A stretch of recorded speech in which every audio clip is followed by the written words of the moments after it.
pag made with 100% pure beef, beef sana.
I was brought up to believe to prevent a drastic call, install a firewall.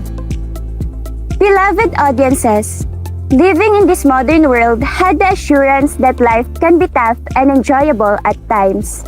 And getting with the track on what's happening around you is a must-have. Why?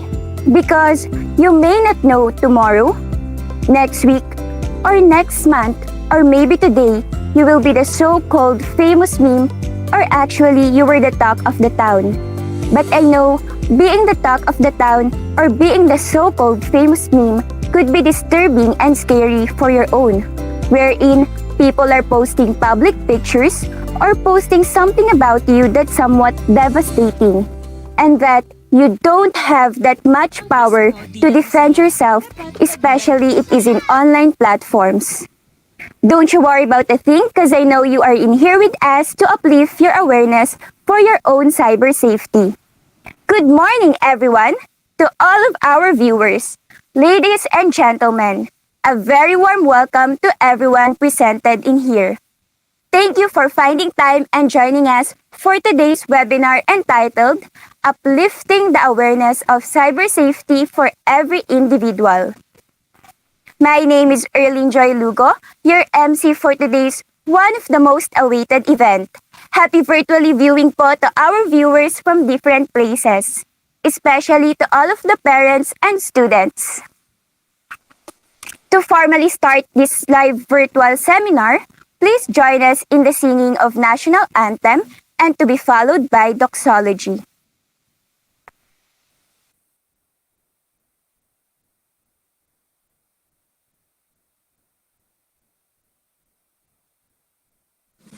Mga kababayan, ang pambansang awit ng Pilipinas. Kayang mag-ibig, kay masagsinahanan, alam ng puso, sa dikit mo'y buhay. Lupang hinirang, kuya ka ng mag-ibig, sa manlulupig, di ka pasisigil, sa nanagang tutok sa simoy at sa langit ang panggaw, ay hinatang naglalakawin sa paglayang minamahal.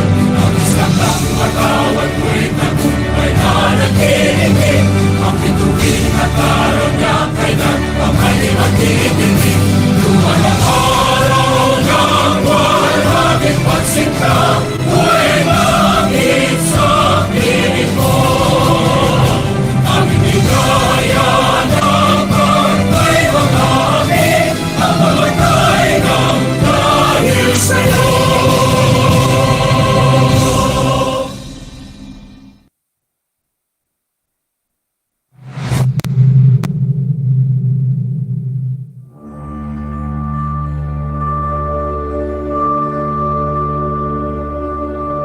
Praise God from whom all blessings flow.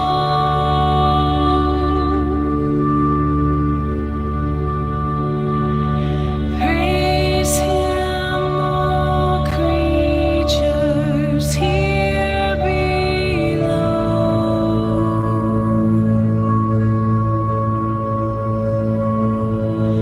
Praise Him above the heavenly host.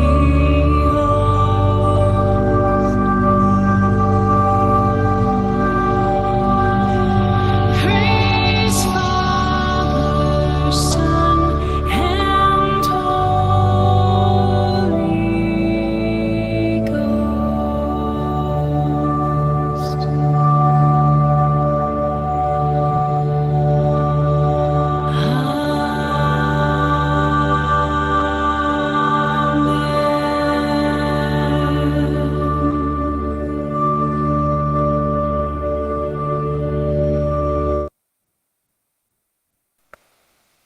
We are very lucky indeed that with us today to grace and to witness our webinar. Also, we have our viewers to join us. I know everyone are excited for what will be our webinars all about. Well, our webinars will be focusing on how we will be going to be safe and wise on web.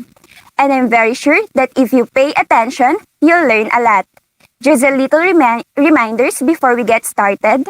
I encourage everyone to use our chat box for questions and use it to address us if there are important matters that we can acknowledge. If you have questions, just type down your name and your question next to it. Also, since it is a live seminar, please do expect the possible technical glitches, background noises, and especially to our internet connection, so please bear with us. For the certificate after this webinar, just accomplish the feedback form and you will receive it. Now, without further ado, may I now request to introduce our first speaker, Mr. Christian Goulier.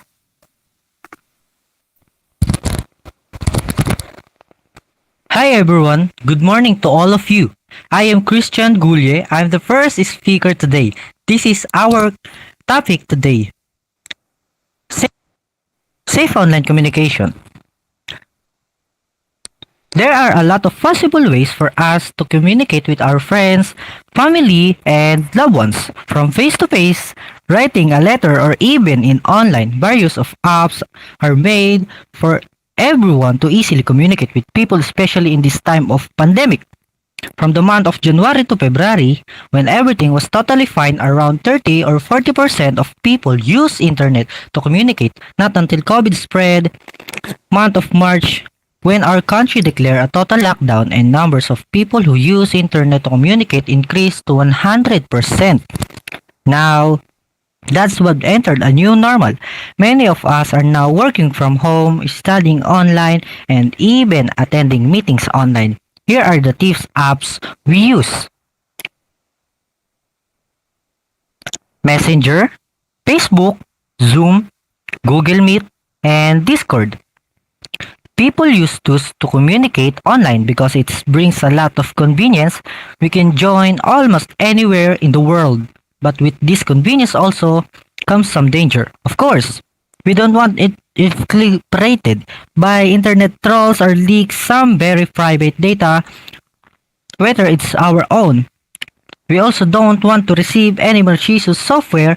There are a lot danger with online meetings, and as we are having this live, we can possible experience those. So what we can do? Just remember this phrase and you can be safe online.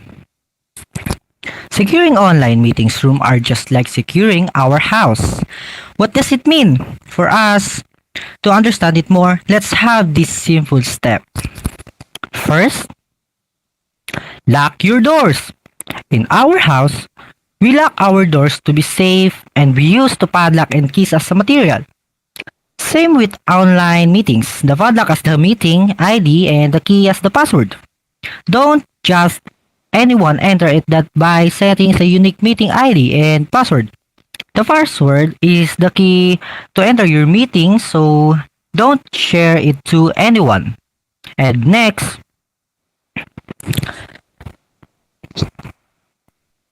know who's invited. When we are having a celebration in our house, we invite people. Of course, we don't invite a non-specific person. Same with online meetings. We only invite people that we know, but if you're going to have an open meetings, make the attendance register and provide them each a unique room number or password. Once the meeting started, make sure to lock it. Don't just allow anyone to enter.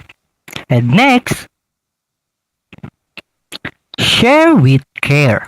In our house, we provide our visitors food with care. And we make sure that the food is good for them in online meetings.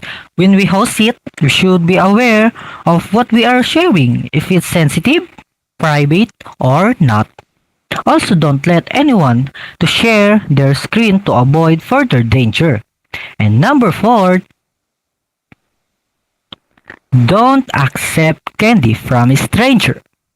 People will give you candy but will not tell you what their true intention. So make sure that you are not just accepting anyone candy if you're not sure about their intention. Same with online meetings. If someone sends you a link, don't just open it. If someone sends you a file or document, don't just open it. Now, first was their intention or sending it, especially if you're not expecting to receive any files and links. Make sure you can scan it is first for viruses. And lastly, trust your guts. If something doesn't feels right, go and ask. If you see someone who should be in your room, double check why they are there. If you're not sure, kick him or kick her out. It is very helpful to have a moderator to check and know who should be there and who should. Being online is awesome, great convenience, just like everything else, there's always a little bit of the danger. So, what we can do is to be careful, smart, and wise. So that's it. I hope you learned something. Thanks. Thank you for giving your valuable insight on safe online communication awareness, Mr. Gulye. So with that, again, if you have some questions, just write it in the comment section and we will have time to entertain it later on. We will now turn the time over to our next speaker, Ms. Zekaina Tadefa. Good day, everyone, especially to our dear parents and students. Again, I'm Zikaina Joy Tadefa, and my topic for today is entitled Internet Scams or Fraud. This time, we are going to find out how to recognize false customer service calls, scam, phishing emails, and even internet pop-ups. We will also learn how to confirm if an offer is authentic, what to do if you're a victim, and also the ways how to protect yourself against internet scam. Before we discover those different kinds of scams and fraud that we should be aware of, first, let us define internet scam.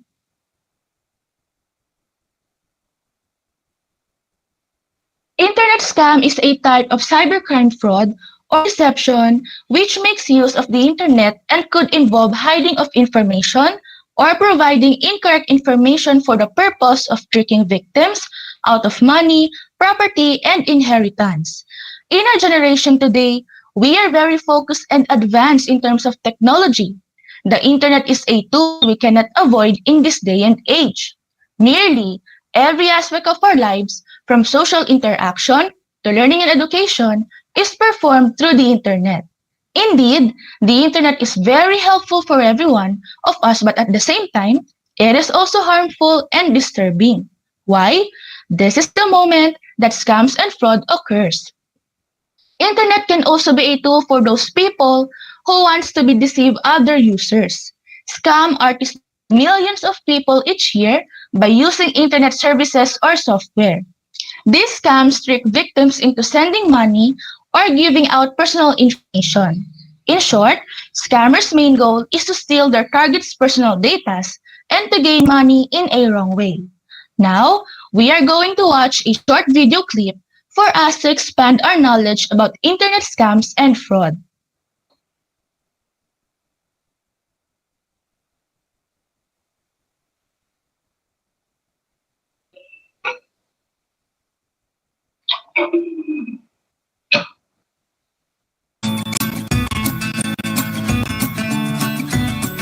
Most of the stuff you find on the web is good and can be useful.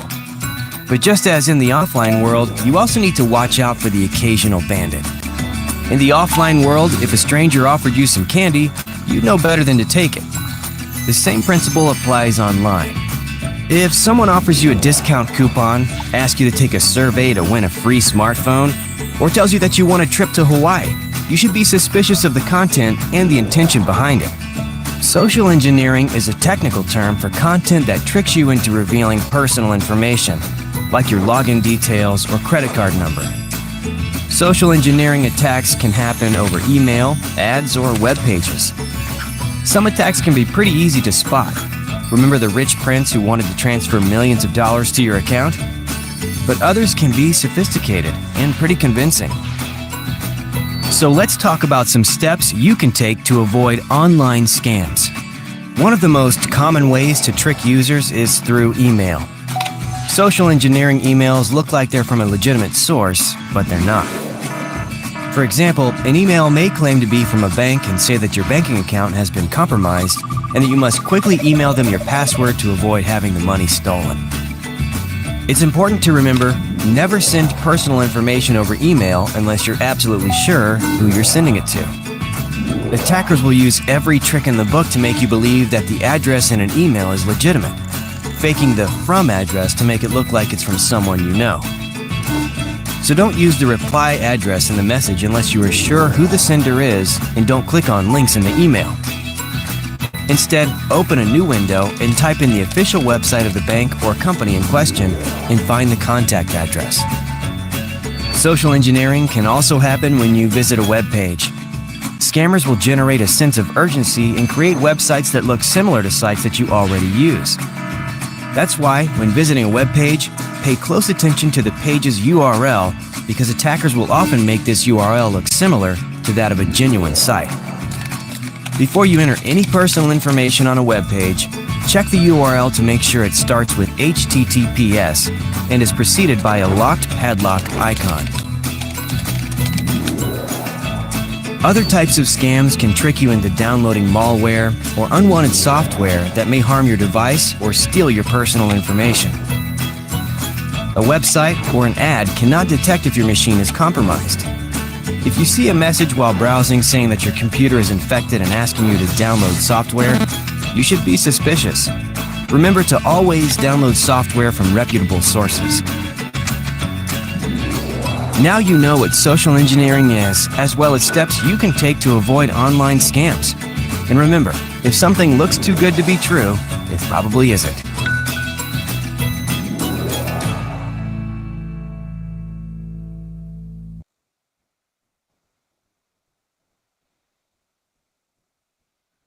Indeed, the video clip is very informative, and I know we gain a lot of knowledge how to be aware in the cyber world. As we saw and heard in the first part of the clip, he stated that if someone offers you a discount coupon, asks you to answer a survey to win free smartphones, and tells you that you want a trip out of the country, you should be suspicious in the content and the intention behind it, because we don't know who is those people behind those offers. So, we should not trust online offers, advertisements, and unwanted messages in our email. Next slide, please. In our country, Philippines, there is a lot of reports and complaints in terms of illegal online activities. As we can see in the website of Philippine National Police, under the News and Information section that presenting in your screen, back in 2013 to 2015, the PNP Anti-Cybercrime Group recorded a total of 1,211 cases that represents the number of cybercrime complaints. It means there is a lot of online scam activities that was reported back then. Most of the complainants are victims of online buying and selling, paluwagan, investment, pyramid, and other forms of online fraud. It is very disturbing because the victims of those illegal online activities are increasing every year.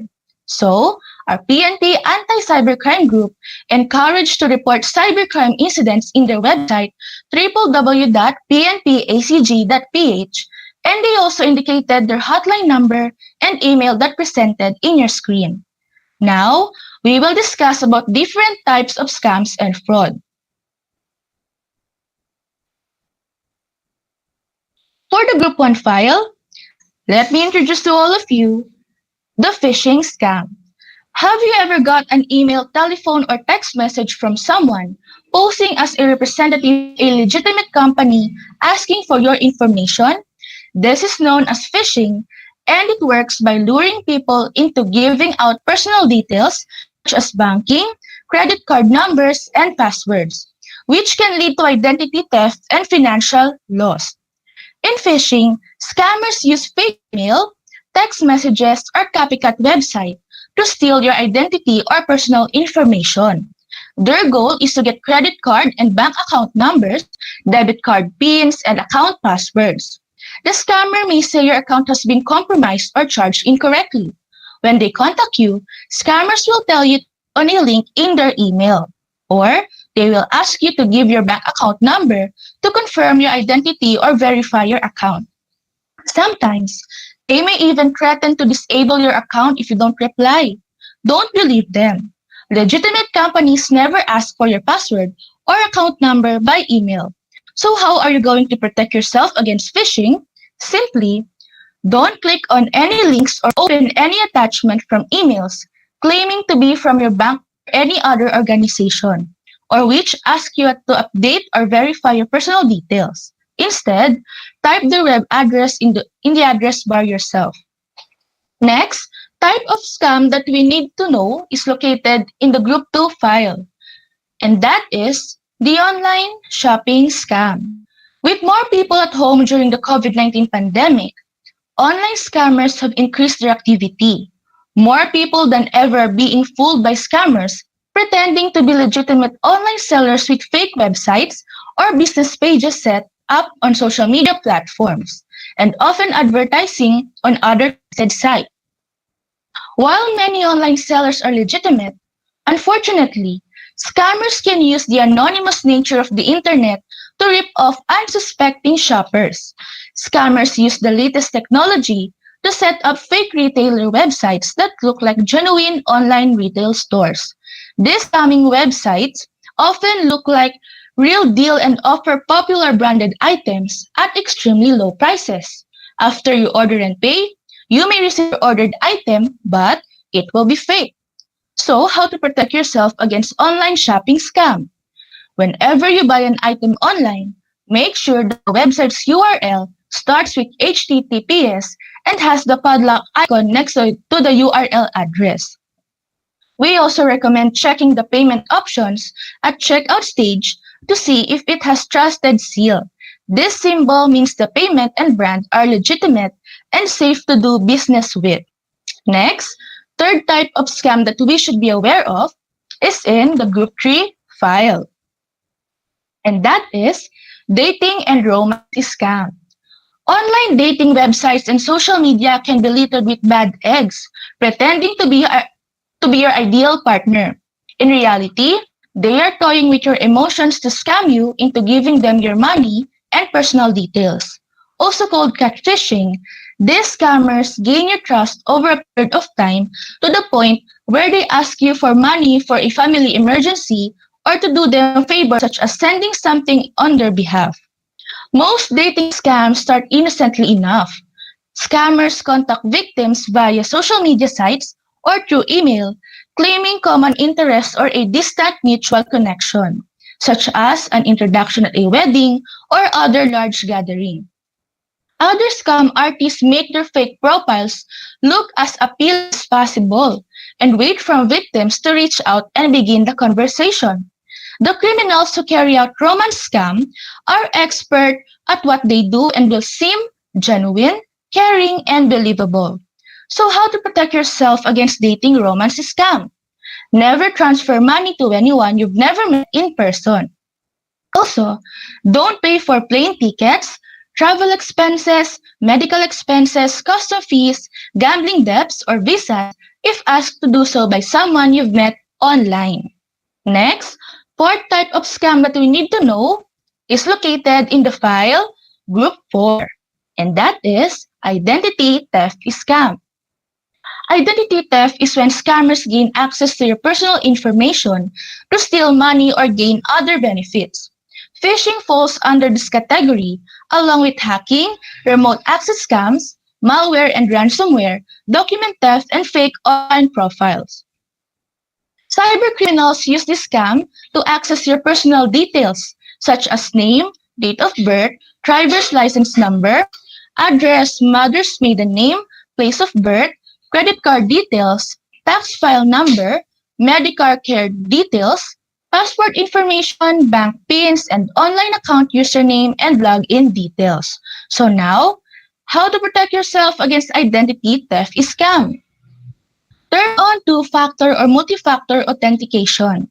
This is free security feature that adds an extra layer of security to important accounts such as your email or social media. You can also protect your personal details by never revealing them to anyone, securely locking your letterbox at home, changing your passwords regularly, limiting the information you share on social media, and deleting suspicious texts or emails without opening them. Okay, let's proceed to the next type of scam that we should be aware of, and that is located in the file group 5, and that is the false billing scam. Scammers use false billing to get you to pay fraudulent invoices for products and services, such as directory listings, advertising, domain renewals, or office supplies you didn't order. If you receive an unexpected invoice in your inbox or a random phone call demanding payment, don't automatically assume it's legitimate because it is definitely fake. So how are you going to protect yourself against false billing scam? If an unexpected or suspicious bill or invoice appears in your inbox, do not open its attachment, as many email-based ransomware scam use faces as attachment to infect your computer. So now, the sixth type of scam that we should know is in the Group 6 file, and that is the hacking scam. Hacking is when a scammer gains remote, unauthorized access to your personal information by breaking into your computer device or network. Scammers do this by seeking out vulnerabilities in a device or network security to get around password, passcodes, or fingerprint recognition. Cybercriminals use hacking as a tool to extort, exploit, or gain access to your personal data. They can change your password, restrict your own access, and use your information to steal your identity or get direct access to your banking and credit details.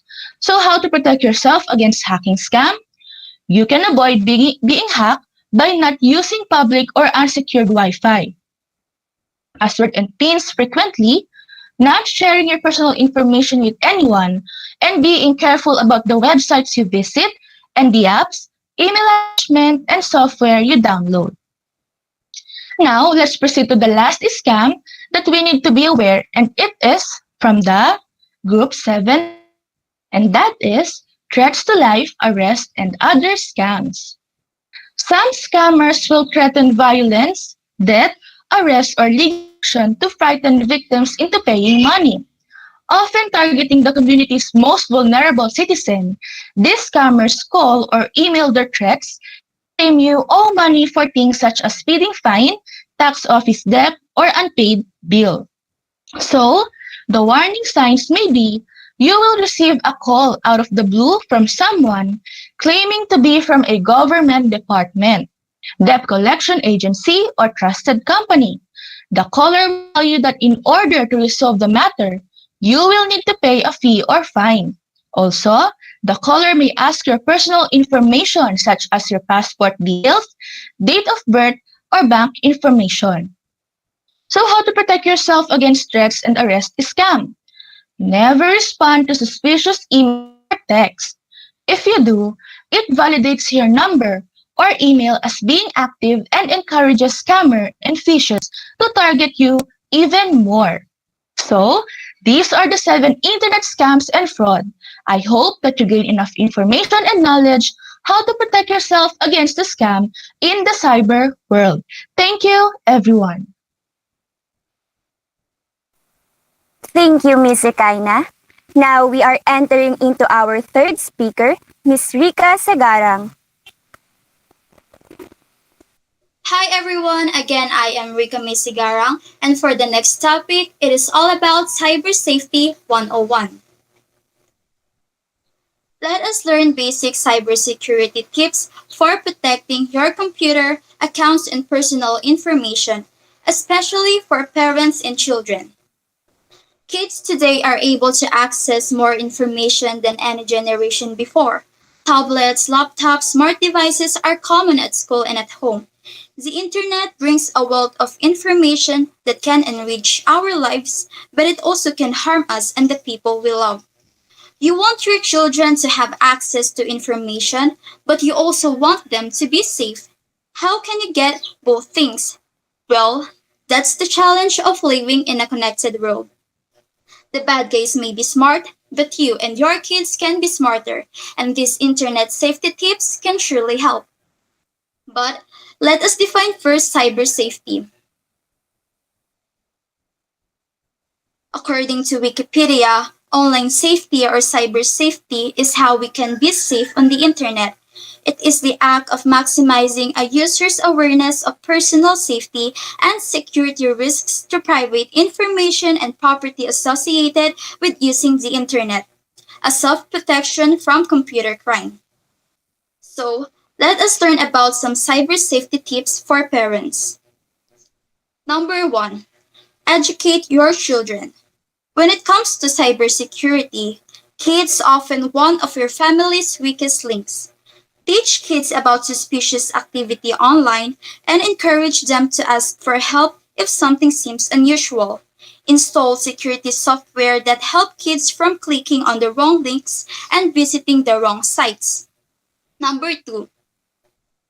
Never ever share your password. Maybe everyone knows the importance of keeping a password a secret, but maybe your children don't. After all, 76% of people share passwords. And it takes just one moment of poor decision making and you risk exposing everything stored in your device. Teach your kids to protect accounts with strong, unique passwords that use a combination of at least 10 upper and lowercase letters, symbols, and numbers to confuse password stealing bots that scour the web. Change your password every 3 months and don't use the same password across different accounts. If it is too difficult to remember all those passwords, then use a free password like Norton Identity Safe. Number 3. Remind kids why their identity is important. Sometimes, kids expose themselves to identity theft by disclosing personal information online because they believe they have nothing to lose.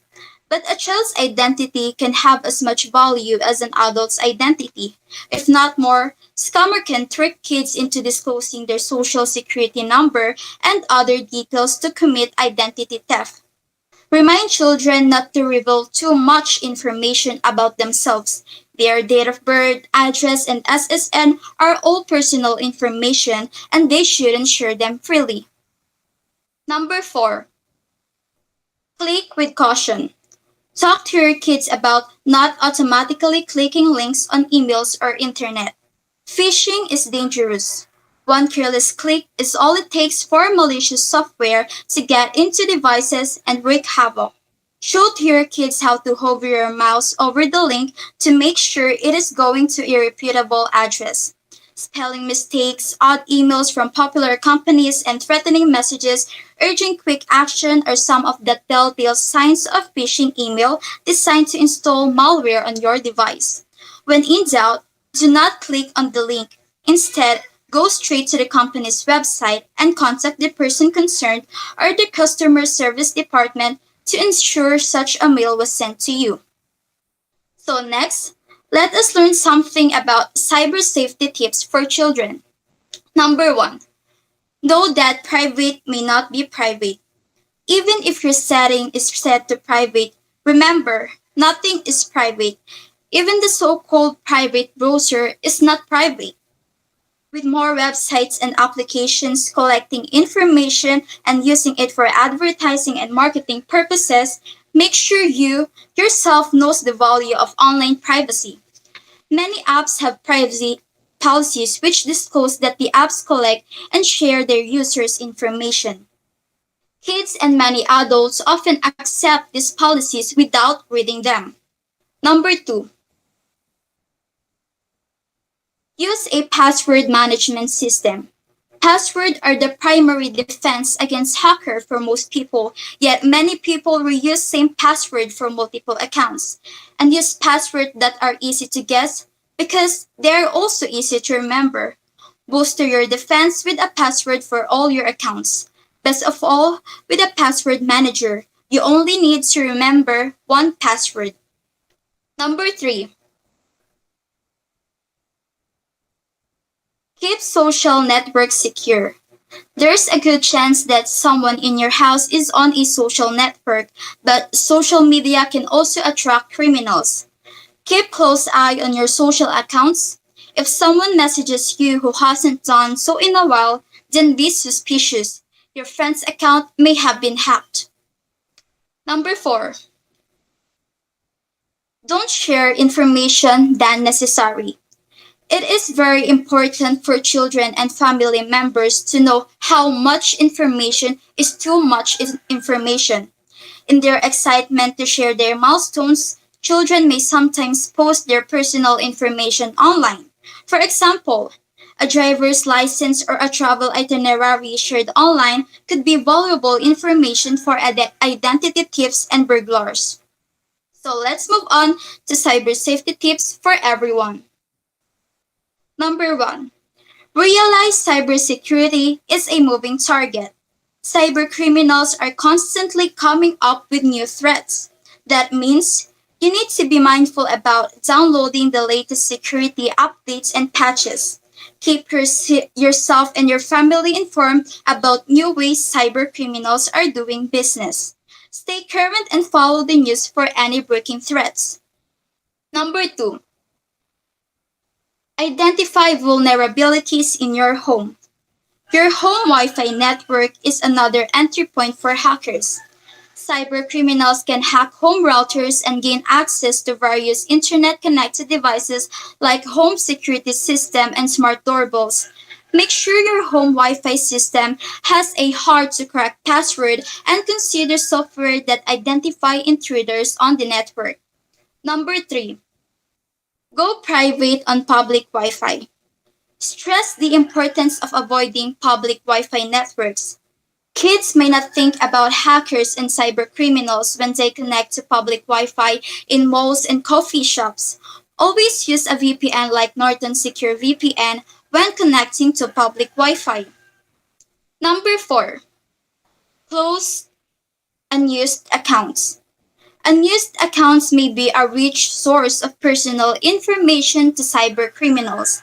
Sometimes kids create an account their first and last name or their birthday in the username.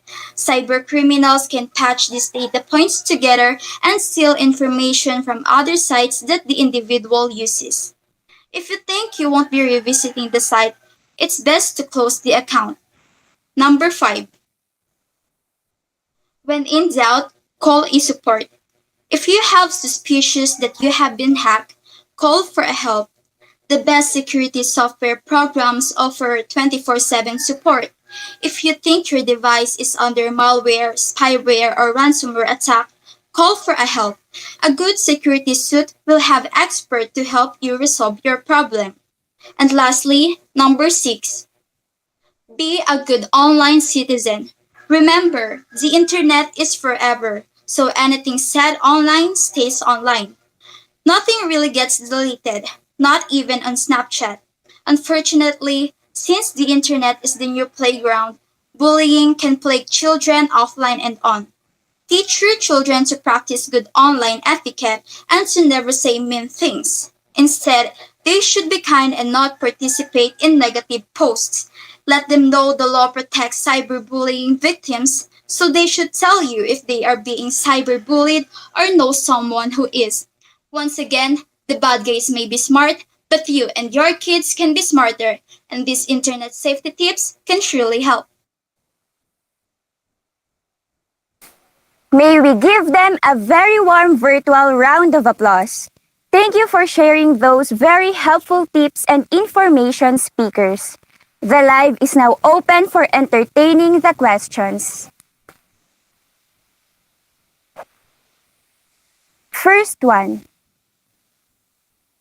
From Mr. Rodney Torres. It is necessary to have a private profile on the internet. May we know the answer, Miss Rika?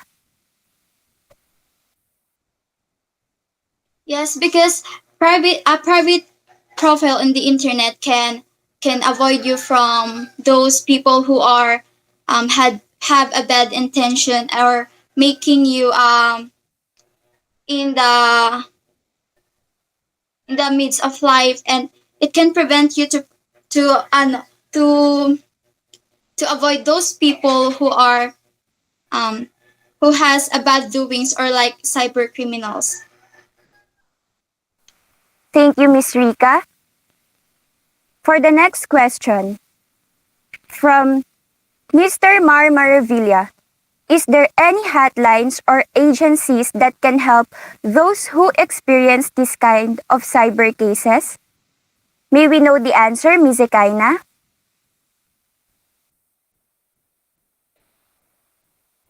Yes, as I have said before, merong merong website po ang PNP Anti-Cybercrime Group, and that is www.pnpacg.ph, and meron din silang hotline number, kaso kanina is naka-presented siya sa screen. So doon yun yung website na pwede mong pagtanungan or kaya mag-complain ng mga cases about sa cybercrime. Thank you, Ms. Ekaina. Now for the next question. From Mr. Prince Alvin Ezekiel Arce, can you please provide some apps that we can install and use to further protect our cybersecurity? May we know the answer, Ms. Ekaina?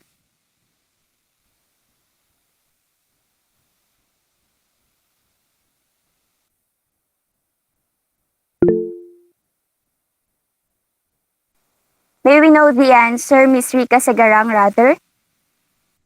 As I've said earlier, for example, when you connect to public Wi-Fi in malls and coffee shops, you can also use an app like VPN Norton Secure to prevent to avoid hackers and cyber criminals. And you can also use Norton Identity Safe if it is too difficult for you to remember all your passwords in your different accounts. Thank you. Thank you, Ms. Rika. Now for the next question. From Mr. Arnel Tres Reyes, do we have the information we need to oversee cyber risks? May we know the answer, Ms. Rika? Ayun, sinabi naman kanina na may mga example na tayo kanina na binigay doon yung mga makikita nating outcome pag hindi natin inobey or finalo yung mga cyber safety tips. Ayan. Thank you, Ms. Rika. For the next question, from Mr. J. Ann Monzales, what do you think is the best way to explain to a kid how important privacy is? May we know the answer, Ms. Ekaina? Well, yung pinaka-way para i-explain yung importansya ng privacy sa isang bata is tanungin siya kung ano yung mga apps na nasa gadgets niya. Since sa panahon po ngayon, is karamihan ng mga kids ay marunong na rin pagdating sa online world, for sure, marami na silang mga apps or games sa kanilang mga gadgets. So bilang magulang, kaya po guardian, required po na laging chine-check yung mga games or application na ginagamit nila, and by that, mas ma-explain po natin sa kanila ang kahalagahan ng privacy pagdating sa online world. And halimbawa po sa mga games, may mga games na kinakailangan yung mga personal informations. So mahalaga po talaga na pantayan at maturuan ang mga bata para maging aware sila habang lumalaki kung ano yung privacy at kung ano po yung takbo ng mga online activities. Thank you. Thank you, Ms. Ekaina. Thank you, our beloved audiences, for participating. I hope we answer all of your questions. Before I formally end our webinar, I just want to give you some reminders regarding of being safe in the internet. Let me remind you first that always remember the internet is a tool that we cannot avoid in this day and age. Nearly every aspect of our lives, from social interaction to learning and education, is performed through the internet. But at the same time, it is also harmful and disturbing. So that we must always apply these helpful tips from Ms. Rika and Mr. Gulye to become cyber safe. First one, lock your door. Next, know who's invited. Share with care. Don't accept candy from stranger. And last one, trust your guts. Maybe some of you are already applying this, one of the tips in real life situation. So why not try it also online for your safety? Now that we have covered all of our questions, and I think we are good for now, Thank you, everyone. It was really a pleasure being your MC for today. We have come to an end of this webinar. To formally end, I would like to thank everyone who made this meeting possible. Documentation team, Ms. Mika Araula, Ms. Pamela Sagaral, Ms. Danica Soliedo, Ms. Mercy Ocasla, Ms. Mary Ribusa, and Mr. Jerry Cinco. Program team, Ms. Arabella Rivera, Mr. Lincoln Plasiego, Ms. Reika Ordonio. Feedback team, Mr. James Verzon, Mr. Sean Bernante, and Mr. Tyrone Bautista. Certificate team, Ms. Maribel Yamugan and Mr. John Lloyd Portales. Registration committee, Ms. Princess Rivera, Ms. Rian Ortega, Ms. Giselle Jose. Ms. Miles Resonable, Mr. Prince Lerma, and Ms. Rafa Omana. Promotion Committee, Ms. Jerel Jimenez, Ms. Kyla Del Mundo, Ms. Nicole Kilang. Mr. Joshua Parchal and Mr. Carl Ibale. Speakers, Mr. Chris Gulye, Ms. Ekaina Tadefa, Ms. Rika Segarang. Researchers, Ms. Ekaina Tadefa, Ms. Erlyn Lugo. Hi, I'm Freddy Coli. Ms. Maribel Yamugan, and Ms. Rika Segarang. Presentation Creator, Ms. Maribel Yamugan. And also, we would like to thank our audiences. Thank you for tuning in with us till the end of our webinar. As what Mr. Winston Churchill said, this is not the end. It is not even the beginning of the end, but it is perhaps the end of the beginning. Thank you all once again for coming. Students, parents, to all of our audiences. Let us all live in the meeting with the thought, from now on, I will be wise on web. Thank you, everyone. Goodbye.